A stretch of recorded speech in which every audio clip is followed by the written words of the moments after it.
Where do I live? I live at Dowagiac on a lake called Dewey Lake. Where were you born? I was born in Mishawaka, Indiana.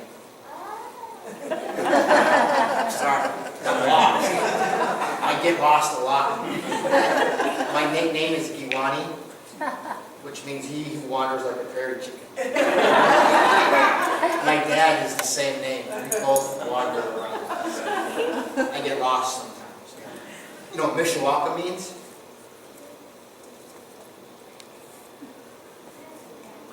Mishawaka actually means place of the stubby grass. So the St. Joe would overflow and the Kankakee would come up and flood and take all the topsoil away. The lightning would come and strike and burn everything down. And so Mishawaka is the place of the stubby grass. So Princess Stubby Grass doesn't quite fit. Now, we have a relationship with the Navajos in Arizona. And one of the saddest things that we learned by going a lot is that by 23, most of the men are alcoholics. They start. Is your... So what we're dealing with is a nationwide epidemic of indigenous populations that's called historical trauma and intergenerational grief. But it's been happening since the fall of the Egyptian gods. When the Roman Empire was created, and the Roman Empire went and started to conquer everybody and everything, right? So now that's the mentality. It's called historical trauma. So everything that you experience that's negative will be passed down through negative receptors, because if we have trauma-induced learning through our lives, we are torn with positive receptors, and epigenetics is now proving this. If you are traumatically exposed your entire adult and childhood life, you create children who are born with adrenaline addiction because they are only having negative neurons to connect and those synaptic nerves are now twisted. And so those are processes that we're trying to deal with. The alcoholism, the drug abuse, the domestic violence, the funny thing is, those are learned behaviors. We didn't have alcohol in our culture. Not a single bit of it. We used vinegar to purify our food through maple syrup. Once the maple syrup turned yellow instead of white or clear, we made vinegar, but we didn't have alcohol. And domestic violence, you know why the French thought we were so savage and barbaric? Because if you harmed a woman or a child, the very next day you were put to death. We didn't play around. If you hurt a woman and a child and we found out about it, you were put to death publicly. They thought, oh, that's so savage. Why? Because the French and the European had no respect for children or women. Those are our most important cultural resources on the earth, is our women and our children. How dare you harm them? That beautiful bye-bye. Right? Come back again and we'll figure it out next time. That was our mentality. If you couldn't do it right this time, come back next time. We believed in reincarnation. Ironically, the 12 apostles of Jesus, we have 12 levels of creation of understanding before we can go and be on the side of our Creator and create the energy that all of this is. So there's a lot of a lot of meanings that are right there side by side with each other. You commented on having a problem with becoming a citizen because you were born here. Would that make you a U.S. citizen? No, I'm a federal citizen under treaty and rights of that treaty. From birth, from your parents? From my father's lineage and all the way back. So as a Native American, we didn't gain citizenship until 1924, 2 years after women got the right to vote. So it didn't matter that you were born here? Correct. So now from 1924 we had to prove citizenship, and now we have to carry a card that has a strip on the back. This gives me the protections to carry these items. If I don't have this, I can be put into jail today. This card. Our president, standing, once said, we're going to give all Muslim cards and we're going to track them. People got a little bit peeved about that. Feathers were a little ruffled. That's been happening since Prisoner of War Camp 2, South Dakota. All right? That's what our reservations were called, prisoner of war camps. Hitler wasn't the first. He just did it quicker. fortunate. So yes, I'm a citizen of the federal treaty process of the United States. I'm also a citizen of the state that I belong to. And I'm also a citizen of the Bodega Band of Potawatomi. Now there's only 3 entities in America that have to prove their lineage, right? You don't have to prove how much white you are to be an American citizen, do you? No.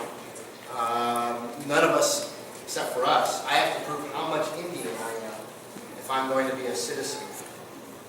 And in order to do that, there are 2 other entities that I really like that we are right familiar with, right? Horses, dogs, all have to prove their pedigree, their lineage, in order to be true and or valuable, right? Well, I don't know about you, those are some pretty beautiful, majestic animals to be in a category with. Sometimes more loyal and compassionate than any human I've ever known either, too. So, without being disrespectful or unloving towards humanity. So if one of your children married outside of the band, would they then lose their citizenship in that band or not? Mathematically speaking, yes. Most federally recognized tribes have a 1/4 blood quantum.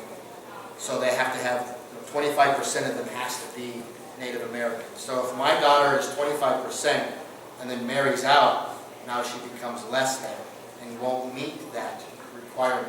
So yes, she and her children, unless she marries Native.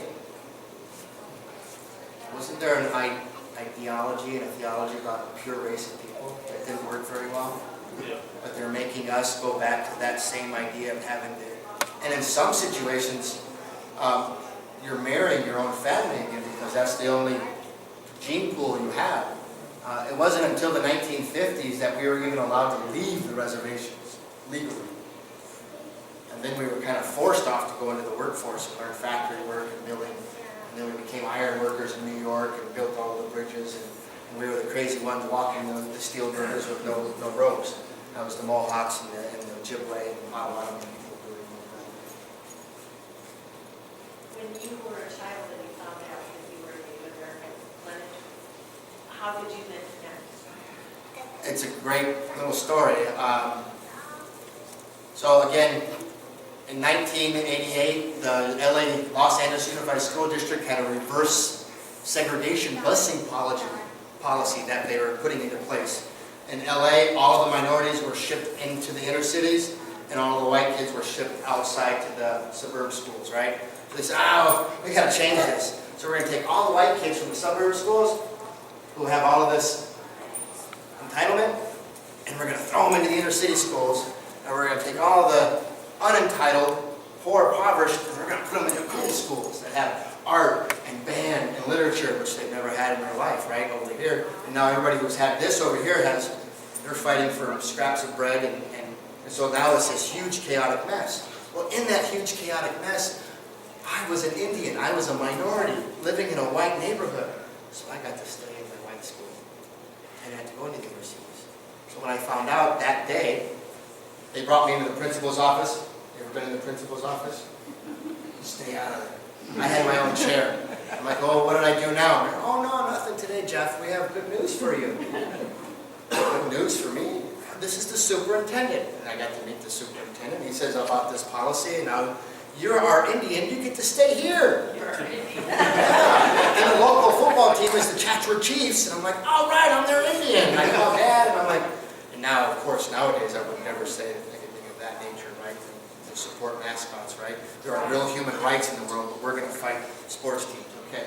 So we'll deal with that problem later, right? So now I'm their Indian. I get to stay. So I go home and I call Dad. Dad, are we Indian? He says, yeah, we're Potawatomi. Grandma signed us up back in '78. Oh, cool. All right. Well, I just found out today I was Indian. Oh, cool. All right, son. Talk to you later. From that point on, I came out and looked for Indian people every year when I came back to Michigan.